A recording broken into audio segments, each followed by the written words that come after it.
대한비 학생 맞습니까? 네, 맞습니다.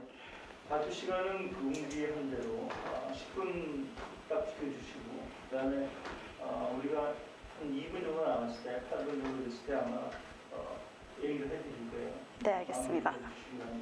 네. 네, 준비가 되었으면 시작해 주세요. 네, 그럼 바로 발표 시작하도록 하겠습니다.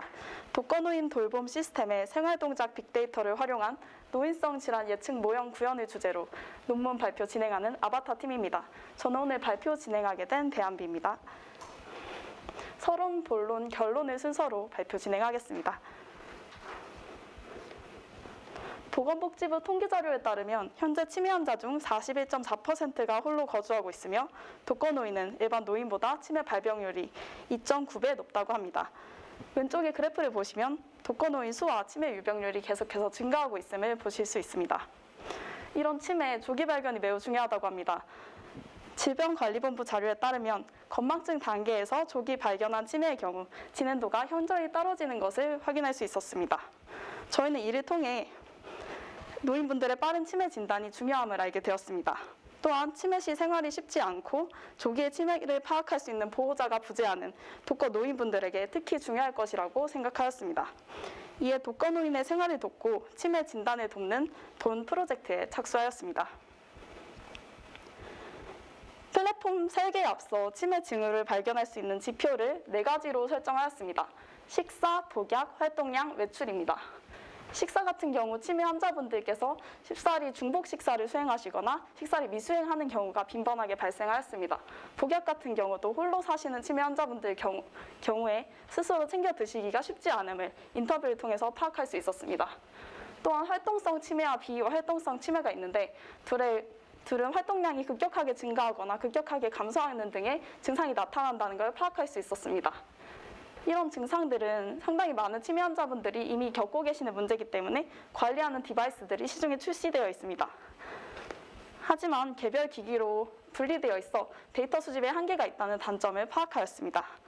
따라서 저희는 이러한 4지표를 통합적으로 수집 축적하여 치매 징후를 예측하는 IoT 기반 돌봄 플랫폼과 치매 예측 모형을 제안합니다.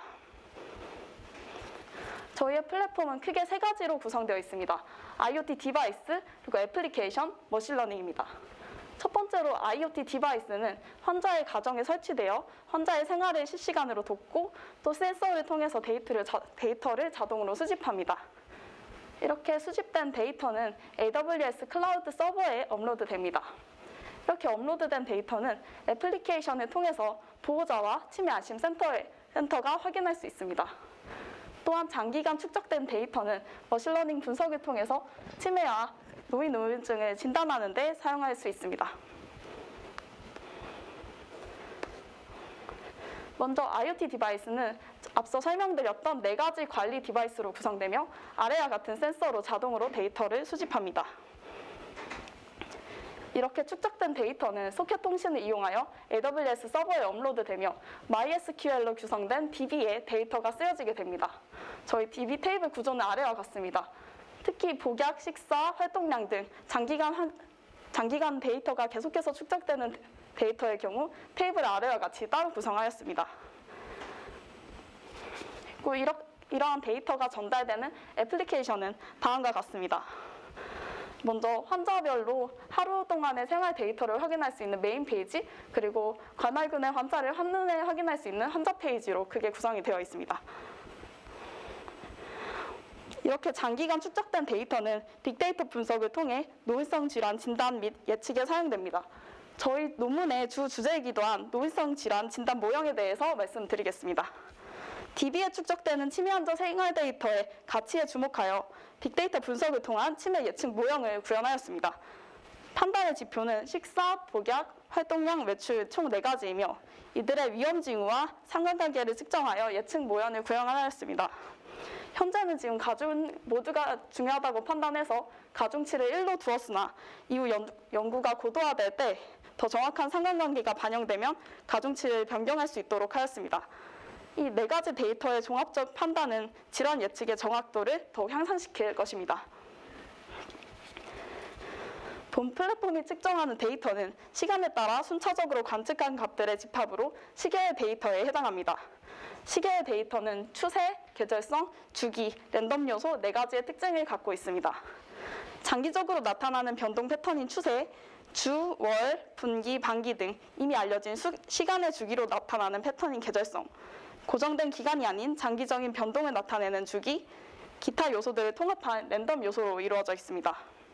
저희의 데이터도 시간의 경과에 따라 관측하는 시계의 데이터이기 때문에 각각의 지수들과 이들의 상관관계를 분석하는 시계의 분석을 이용하였습니다.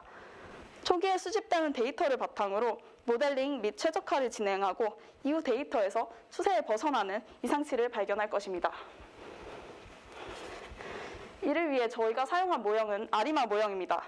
시계의 분석에는 자기 상관을 이용한 AR 모형, 이동 평균을 이용한 MA 모형, 또 이를 합친 ARMA 모형도 있지만 단순히 과거의 데이터를 이용하는 것이 아니라 과거의 추세를 반영해야 됐기 때문에 저는 이 모든 것을 합친 아리마 모형을 사용하였습니다.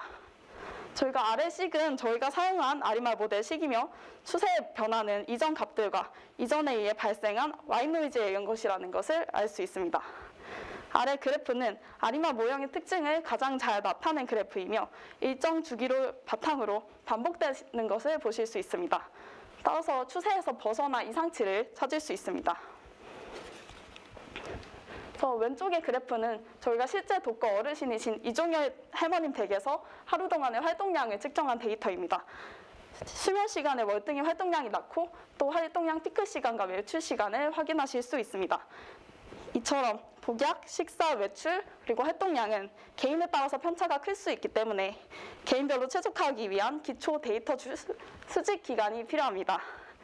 저희가 2주 이상 측정하여 최적화한 후 각각의 사람들에게 적용함으로써 추세에서 벗어나는 이상치를 측정할 예정입니다.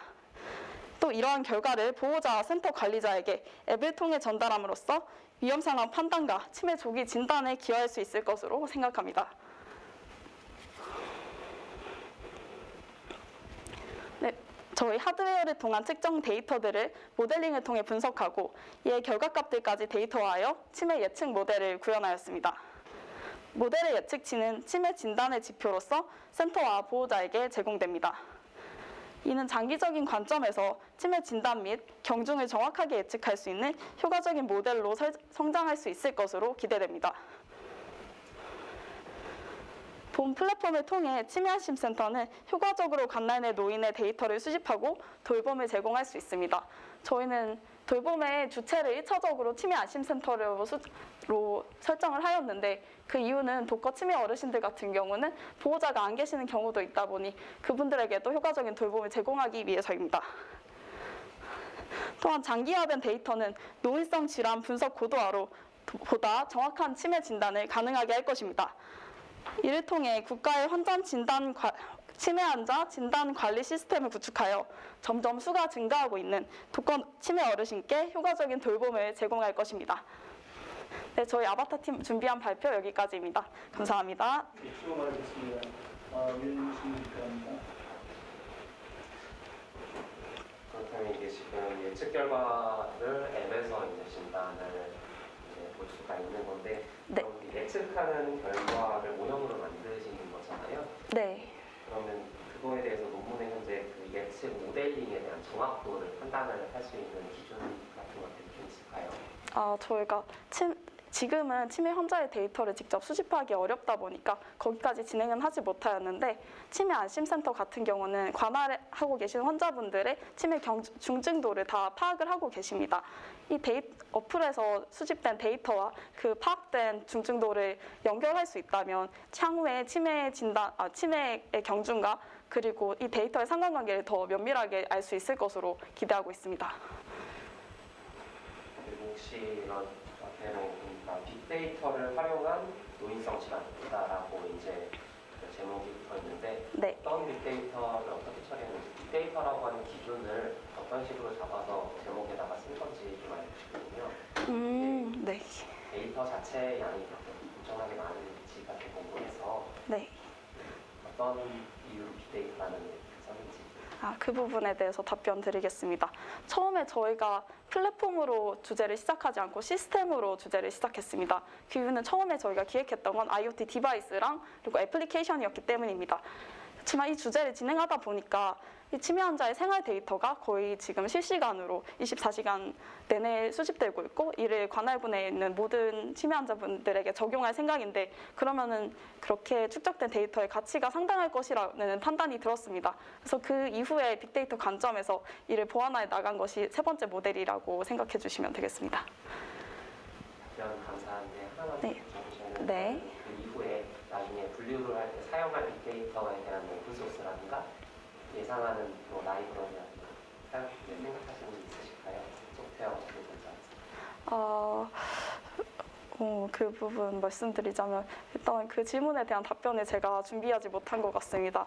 그리고 저희가 다양한 플랫폼을 개발하다 보니까 하드웨어 전공자랑 소프트웨어 전공자가 융합되어서 진행이 되었는데 제가 맡은 부분이 소프트웨어가 아니어서 답변이 조금 미흡한 점 죄송하다는 말씀드립니다.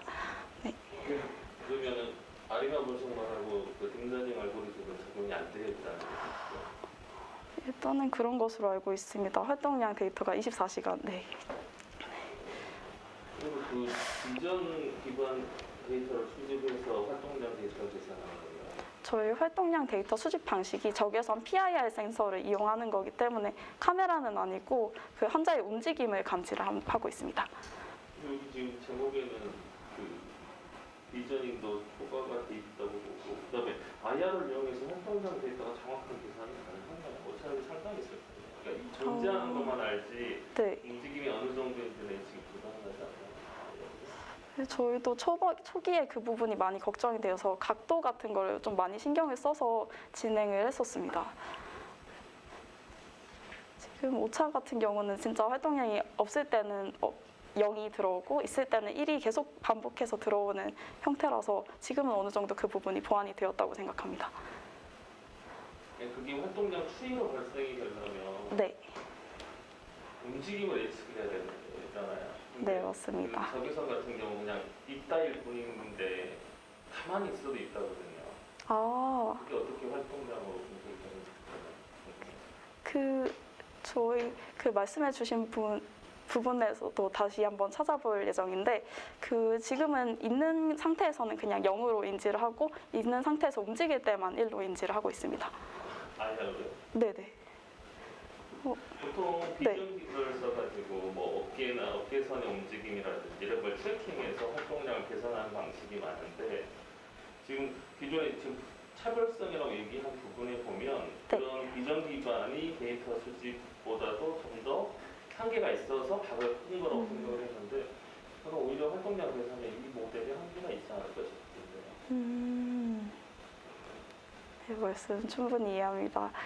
사실 적외선 조금만 더 말씀을 드려도 괜찮다면 적외선 PIR 센서의 경우는 저희가 획기적으로 이렇게 도입했던 센서는 사실은 아니고 이미 노인의 고독사 방지를 위해서 천장에 부착해서 사용이 많이 되고 있는 센서였습니다. 알겠습니다. 네, 감사합니다.